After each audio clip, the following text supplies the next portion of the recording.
হযরত জিবরাইল আলাইহিস সালাতু ওয়াস সালাম আল্লাহ পাক সৃষ্টি করলেন।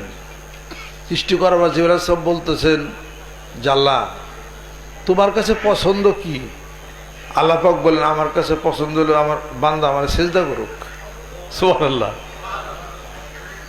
তো সেজদাই যদি পছন্দ হয় তাহলে আমি জিবরাইল তোমারে সেজদা করি। জিবরাইল আলাইহিস সালাম সেজদা করলেন, এক সেজদায় 30,000 বছর।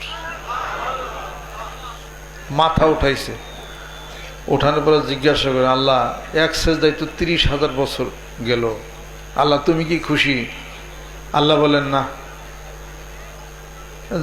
সে আশ্চর্য হয়ে গেল যে আল্লাহ না করতেছেন। আল্লাহ পাক বলেন যে জিবরাইল তুমি এক সেজদায় 30,000 বছর, আমি খুশি না।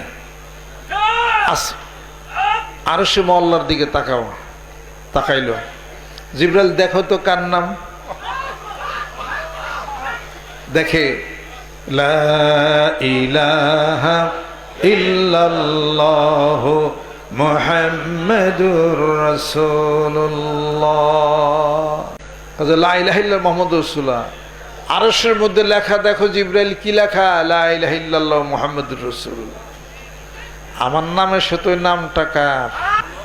আল্লাহ এটা একটা মানুষের নাম, সে আমার বন্ধু হবে। দুনিয়াতে আমারই বন্ধুর উম্মতরা যখন নামাজ আদায় করবে, সেই নামাজে যখন সেজদা দিবে, এক সেজদায় তোমার এই 30,000 বছর হচ্ছে 50,000 বছরের সওয়াব পেয়ে যাবে।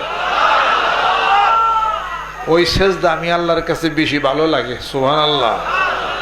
মূল্যটা কি পরিমাণ!